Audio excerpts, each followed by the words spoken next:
Sa isang pamilya, ang ama raw ang itinuturing na tagapagpatupad ng disiplina bilang ama ng bayan.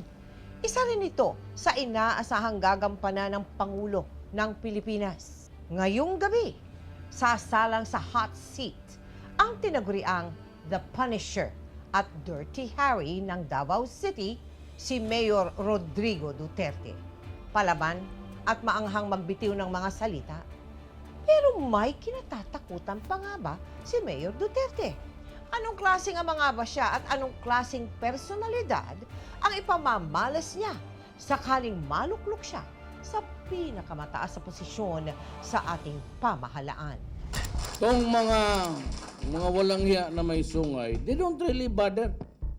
Mag-hold up sila, they go out kidnapping people. Tinatakot nila ang tao kamatayan o hindi maglabas ng pera. Pagka ganon, mo papatayin talaga kita. Palamura, matapang magsalita at wala raw sinasanto.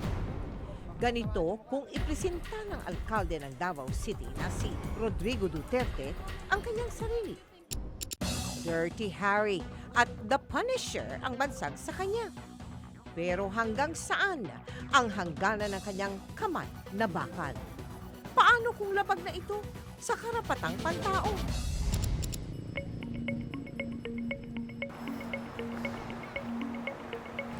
Katwang na ng probinsya ng Davao ang pangalang Duterte. Sa 7 magkakahiwalay na termino, si Duterte ang isa sa pinakamatagal na nakaupong alkalde sa bansa. Sa kabuuan, 22 taon na siyang mayor ng Davao. Pero hindi siya ang unang Duterte na pumasok sa politika. Ang kanyang ama na si Vicente, dating gobernador ng probinsya ng Davao. Tubong maasin, Southern Leyte naman ang kanyang inang si Soledad Roa. Abogado ang ama ni Duterte at sinundan niya ang yapak nito nang kumuha siya ng abogasya sa San Beda College at nagtapos noong 1972. 1986, nang magsimula ang buhay politika ni Duterte. Pagkatapos ng People Power Revolution, itinalaga siya ni nooy Pangulong Cory Aquino bilang Officer in Charge Mayor ng Davao. Mula noon, hindi na binitawan ng mga Duterte ang pamumuno sa syudad. 10 taon niyang hinawakan ang pagiging alkalde ng Davao City. Matapos ang 3 termino, tumakbo siya sa Kongreso. Saka bumalik muli sa pagiging alkalde. Makalipas muli ang 3 termino, ang kanyang anak na si Sara naman ang humalili sa kanya noong 2010 habang nanungkulan siyang Vice Mayor. Noong nakaraang eleksyon 2013, muli siyang nahalal na mayor ng Davao. Ang problema, wala akong ambisyon na maging presidente. Pero nanawagan ng kanyang mga taga-suporta na tumakbo siya sa pagka-presidente. Pati nga ang anak niyang si Sara, nagpakalbo para suportahan ang panawagan. Matapos ang makailang urong-sulong, wala na raw atrasan ang kanyang pagtakbo.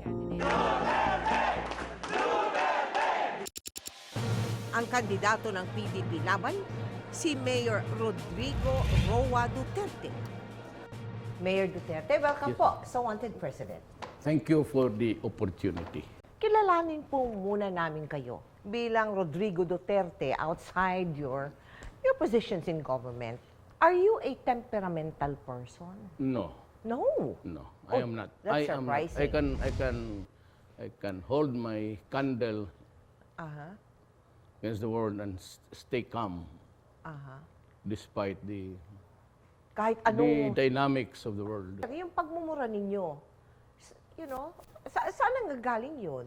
You're known to be, to use Environment. interesting words when you get angry. Di ba? Environment. Pero pangkaraniwan kasi sa Bisaya, yan eh. Aha. Not yung Tagalog na PI. Oo. Pero yung Yawa. Yawa is devil. Bisaya is Yawa. Tagalog is demonyo. Kung magsabi kami na, kasi tatay ko, and he was a very civil man. If you are looking for a person, I say, Saan yung yawang? Sino pangalang yawang yan? Oh, ganun. Flirt talaga ako. Pero hindi flirt na may mali siya na nothing to do about sexual, ano. Nag-flirt lang ako. And I also embrace. Dalawa ng asawa ko, bigamiya yan. Baka masili pa nila yung loko. Si Duterte ay aminadong babaero.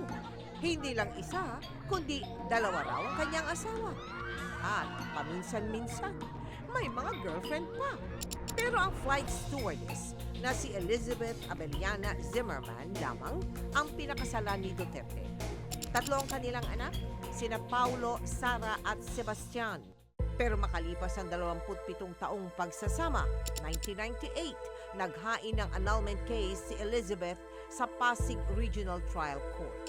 Ang dahilan, emotional abuse. Kasama na ang pagiging babaero ni Duterte. Makalipas ang 2 taon, pumabor ang desisyon ng korte kay Zimmerman.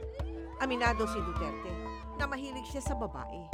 Humahalik, yumayakap, nagkakandong, may mga kinikilig at pinupuri pa ang kanyang pag-amin at pagpapakatotoo.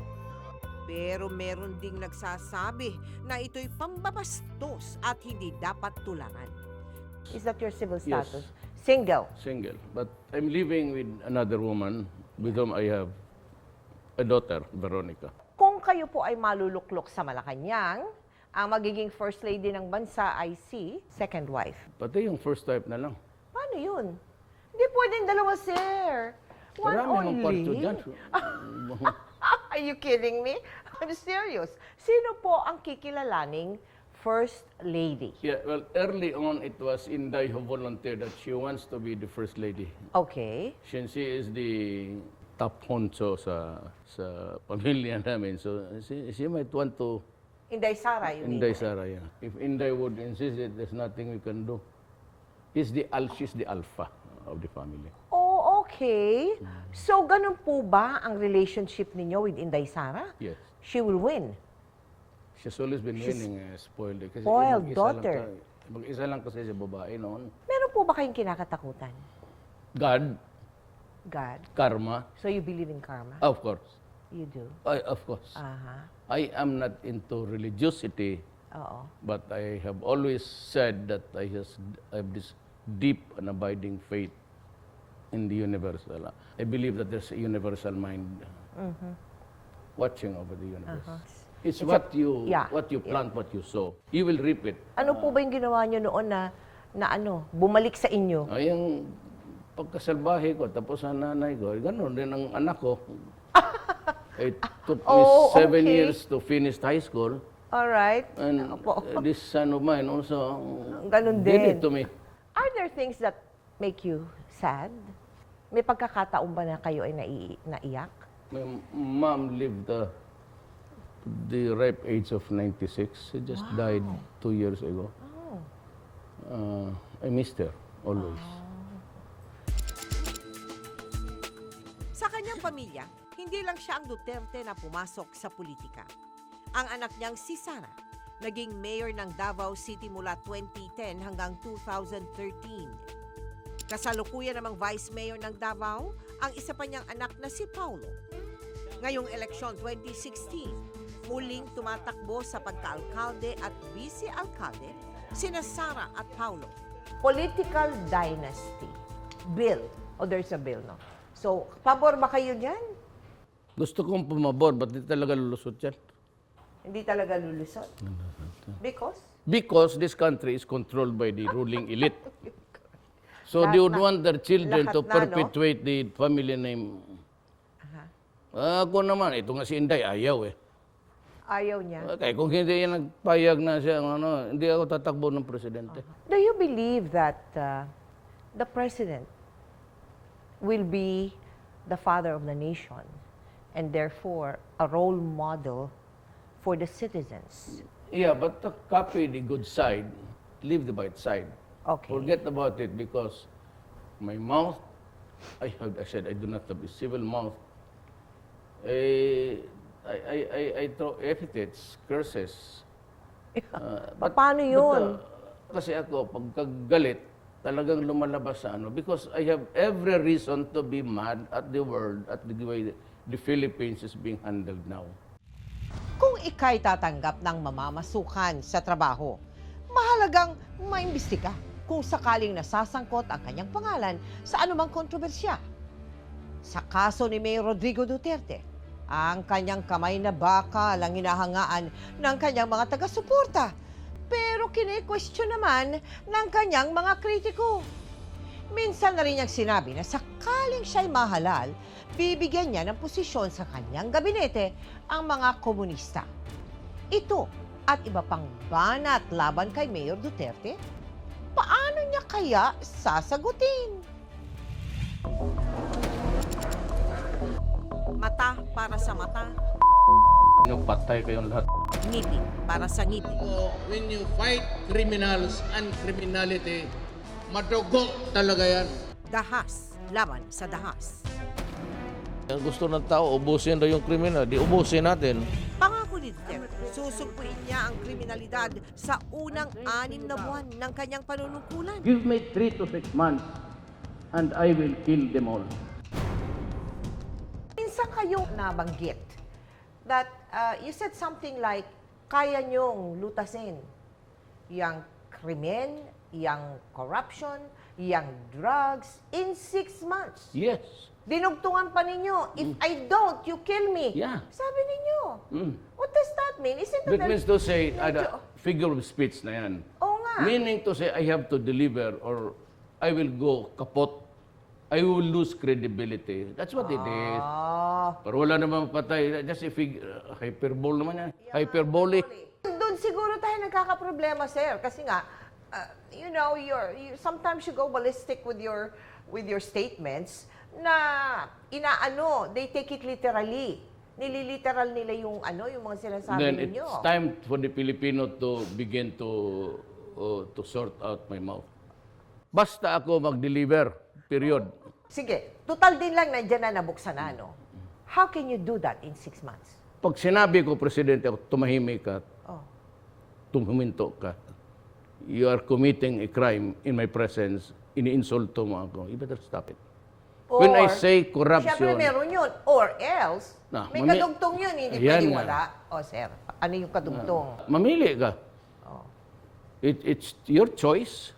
If I go against the criminal syndicates, if I go against crime, if I go against drugs, do not expect a pristine and white environment.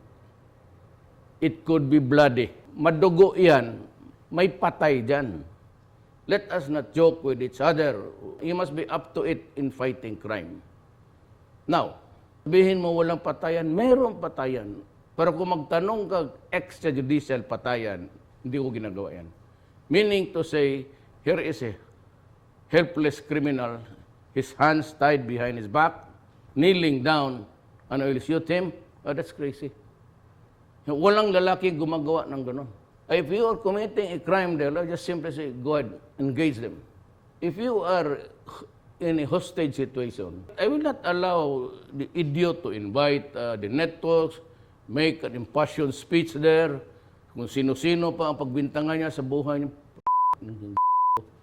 Ako, pagdating ko, I will count to 3. 1, 2, 3, shoot. Ang atake sa akin is pumapatay ng tao. Totoo yan. Madalas niyang sabihin hindi siya mangingiming pumatay o bumaril ng isang kriminal. Hindi na mahilis ng papel. Tuloy, ako patunin mo ron. Pero hanggang saan pa iirali ni Mayor Duterte ang kamay na bakal?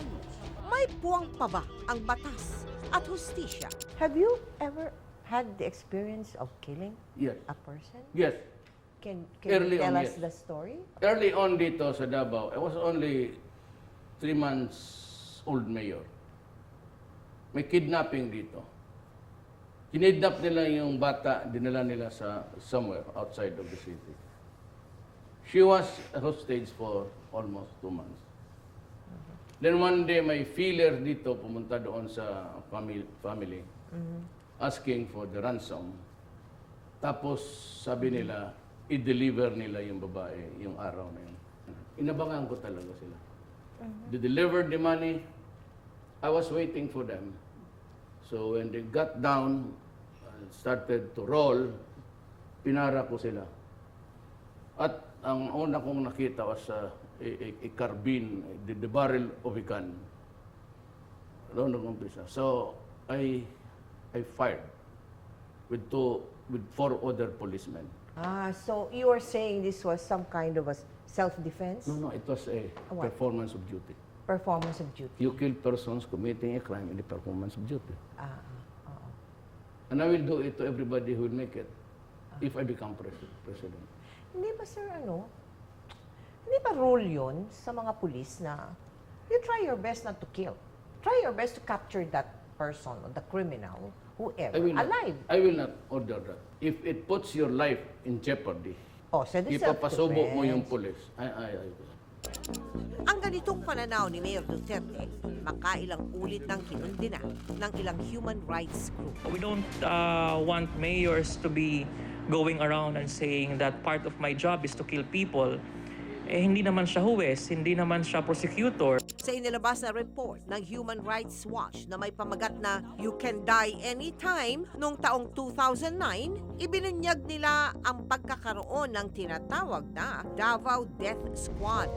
Inibestigahan ng Commission on Human Rights ang tungkol sa tinawag nilang extra-judicial killings at noong taong 2012, inirekomenda ng CHR sa Ombudsman na sampahan ng kasong murder si Duterte. Some human rights groups have been saying that you have a Davao Death Squad. No, I do not have it. You don't have It's a any... regular police actually. Yung Regular masabi police. nilang patayan, hindi yan amin. Ano ho yun? Ay, That's yung from mamatay dyan, and they would attribute it to yung death squad. So categorically, you're It- saying there's it no is such thing as a Davao Death Pero Squad? hindi ako nagbibigay ng quarters. Sabi nga, no quarters given, no quarters asked. Aha. Tapos, kung wala kayo dyan sa patayan, you know, Mayor, remember this always, especially as in government with political enemies. Men judge best when they condemn. So if you become president, you will still believe in the rule of law and have the law be followed in the whole country. I cannot govern the country without following the law. And if I break the law and everybody follows it, Yes. then we will have chaos and maybe anarchy in this country. Isa pa sa isyong kinakabit kay Duterte ay ang kanya umanong pagiging makakaliwa. Why did you say that if you become president, you will invite some leftists into your government? Iba yan. Iba naman to. Inclusive. Lahat MIMN. All inclusive. All of them. All inclusive. Okay, government. lahat sila Yeah. to join in government. Yes. To join in government, in what positions? Governance. Governance. It would be silly to place them there without the power of governance. And the main purpose is Peace. peace. You expect What else? that by putting them there, magkakaroon ng peace? I- Nag-ARMM nga I- tayo, I- walang peace. I expect the revolutionary France to quiet down. Okay. Okay. Then crime and criminality and drugs, recurring yan. Let us be realistic. The number of crimes, the sheer number, a good percentage of that is connected with poverty. You must address the problem more than anything else. Aha. After that, it's really the overcast of the entire gamut of governance is economic. So in a general sense, sir, ano yung naiisip ninyo na paraan para paunlarin ang, kasi kawawa naman tayo yung ating poverty, extreme Disiplina. poverty, disiplina. What about those who have no work? Those who live Kaya under nga. the esteros, those who... That is why we are Ano yun? working. That is why I am not an expert in all of this. I will have to invite people and prick their minds of how to do it. So you're saying that the country is ready, the government is ready to share power with... Yes, but not on so many positions. I can see. concede to you maybe Oo. DAR, DSWD, Dag. Okay. the bright ones could be NEDA, but I retain the power of the armed forces. Solo lang talaga. Okay. Commander-in-Chief. Yeah. police through DDIL must remain with the President or Prime Minister Okay. to go federal. Oo. Finance, Yeah. international relations, yung monetary, foreign affairs. Oo. Isinusulong din ni Duterte ang pagkakaroon ng federal form of government. Isang sistemang politikal kung saan hindi lang nakasentro sa national government ang kapangyarihan. Sakaling ipatupad sa Pilipinas, hahatiin ang bansa sa iba't ibang federalized states, regions, o communities. Bawat isang federal state magkakaroon ng sarili niyang kapangyarihan sa ekonomiya, buwis, infrastruktura, edukasyon, at iba pang serbisyo publiko. Ngayon, federalism. Dito tayo. Kasi sinasabi nila mahirap daw yan. Naku, lalo daw tayo maghihirap dyan sa federalism. Kasi it will add another Choose. level. Yes. Choose. The Filipinos should choose. With the failure of BBL, there's a red flag there.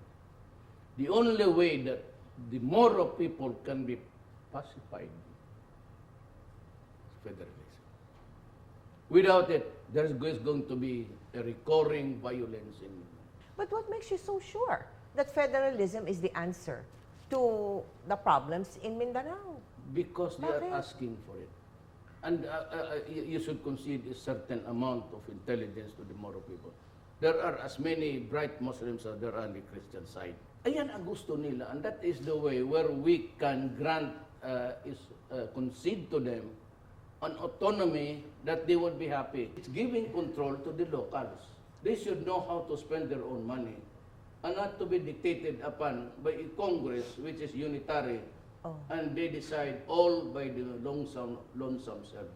Ang Medyo pinaka-importante talaga is the Yes. power, delegation of power. You think that will require a constitutional amendment? Amendment. It will, no? That is why I said the job of the next president would be to study, create a commission, study the possibility of a constitutional convention, Okay.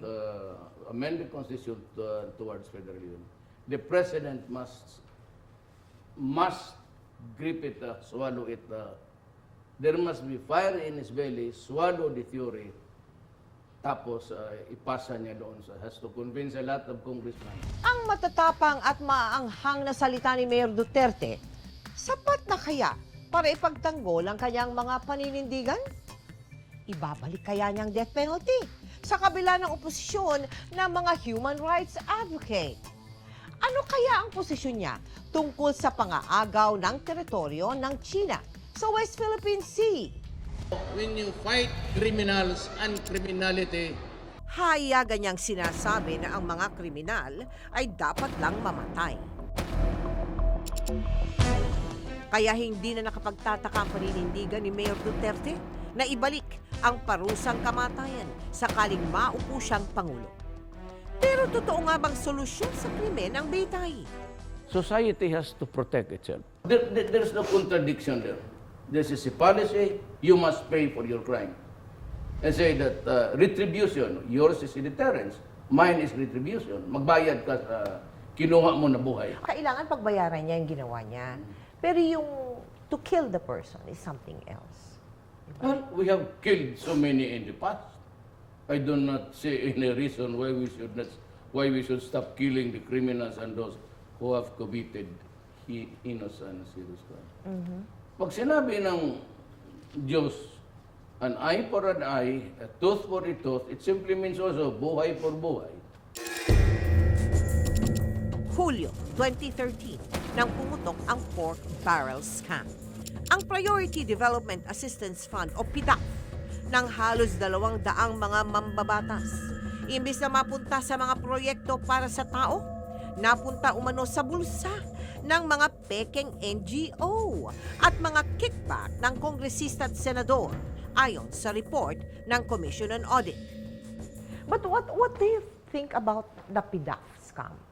Let me just pick your brains Well, on this. those PDAF that were really dedicated to a project tapos nakita mo, wala tayong problema. Oo. I will be the last to question it. So what for? Oo. But yung PDAF na wala, and then fictitious or fabricated ang evidence. Fraud, that is all there is to it. And you must answer for it. Pera ng tao yan.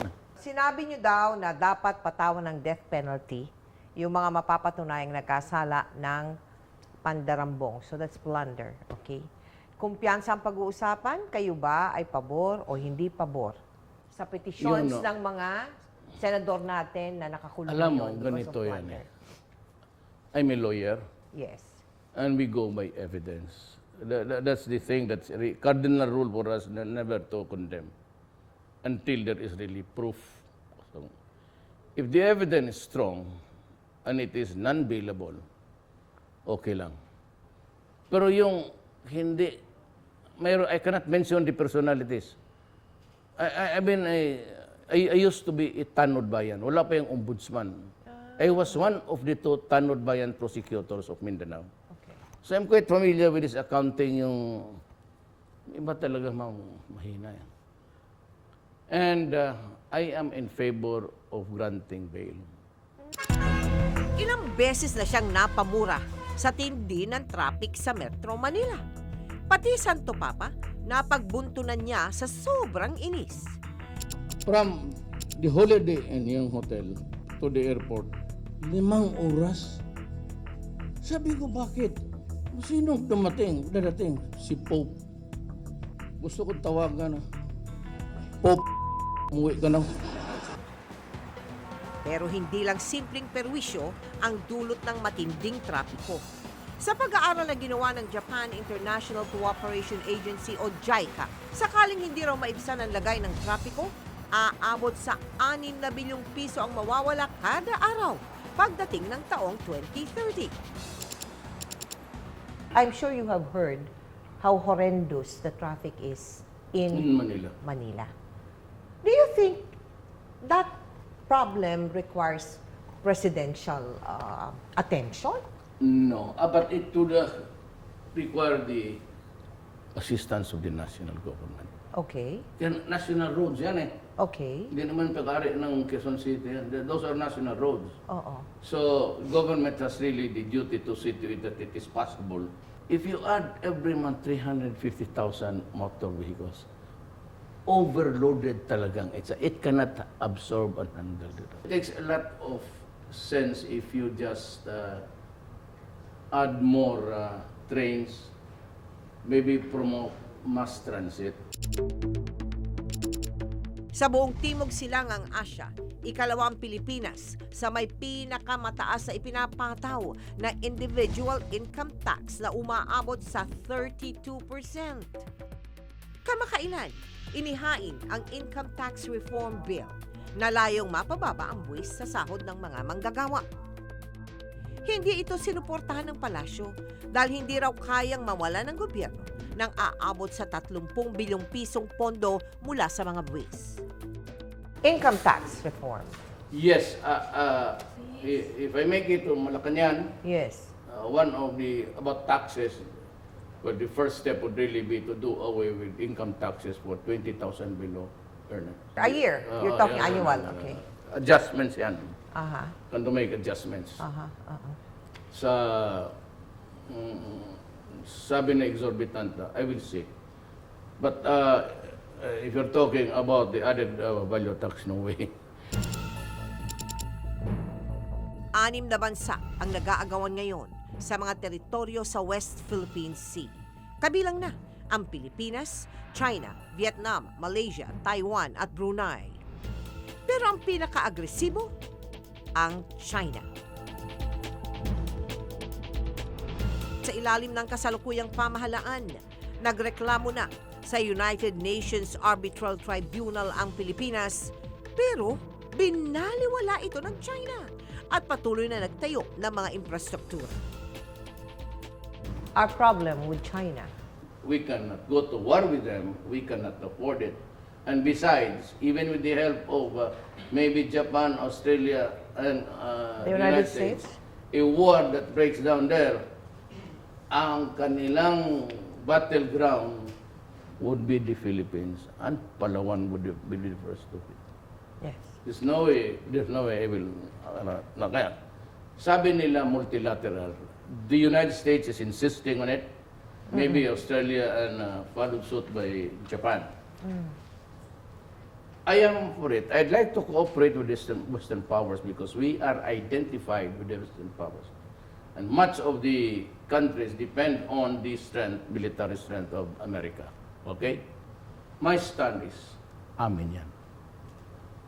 You are in our territory. Yes. You should stop everything there. Or better still, ibigay mo lang sa akin namin yan. Kasi by accretion, amin yan. Kaya territory namin, sa economic zone namin. Ano ang inyong i-offer sa China? To pacify them. To, na mag-agree sila dyan sa plano ninyo o sa gusto ninyo. Pay us. Oh. Pay us. Hati na lang tayo. Total, nobody claims that piece of property there. Then with joint exploration, ikaw yung magkapital, then maybe we can also have ours. We will provide whatever you want for us to do. In the meantime that we cannot in the meantime that we disagree, we can agree to earn money. Brusko. Matapang. Palaban. Sakaling mahalal na Pangulo, target daw niyang tapusin ang kriminalidad, iligal na droga at korupsyon sa bansa sa loob lang ng 3 hanggang 6 na buwan. Pero sapat ba ang kakayahan niyang pamahalaan ng buong bansa? If I am into the presidency for 1 month, tapos sabihin ko sa kanila, huminto kayo, huminto ka. Pag sabi kong huwag ka na magtanim ng bala, kasi itatanim kita mismo niyan sa naya. Pag sinabi kong do not go into corruption, stop it, stop it. Wag na wag akong makarinig na kasi kung hindi ko kaya, hindi mo order because I am the president, either puntahan kita sa opisina mo o ipatawag kita doon sa opisina ko. Maluwang naman ang Pasig River. You might want to swim there. So, teka muna. It's a hyperbole. But that would indicate to you the fervor and intensity of my anger. When I say itatapon kita, literally, either masipa kita sa maraming tao. So, bakit kayo ang dapat iboto ng mga nanonood sa atin ngayong gabi? I said, if you want a civil and clean mouth, go to them. But if you want a bad mouth who can deliver the things that I promise, I will do it. I will do it. 3 to 6 months, criminality, drugs, and especially corruption. Pag sinabi ko sa gobyerno, hinto kayong lahat. Hinto kayong lahat. Kasi gulo yan. Magkakalit-litsi talaga buhay natin. Pag sinabi ko sa BIR Customs, stop it, stop it. Because you might be the solution. Ay, may problema ako dyan. Do not be the solution. Delikado yan. Delikado yan. Tingnan mo. When I get into it, malaman ninyo kung bakit delikado. Delikado kayo, hindi kayo maniwala ng presidente. Walang duda, si Duterte ay kinatatakutan ng marami. Pero paano niya babalansihin ang angas at tapang sa paggalang sa karapatan? Kamay na bakal nga ba ang solusyon sa mga problema ng kasalukuyang panahon? Matapos ang job interview natin kay Mayor Rodrigo Duterte, naisip niyo na ba kung sa kanya ninyo ipagkakatiwala ang inyong boto? Nakasalalay na ngayon sa kamay ng mga botante kung siya nga bang nararapat na maluklok bilang bagong Pangulo ng Pilipinas. Magandang gabi. Mel Tiangco po. At ito ang Wanted President.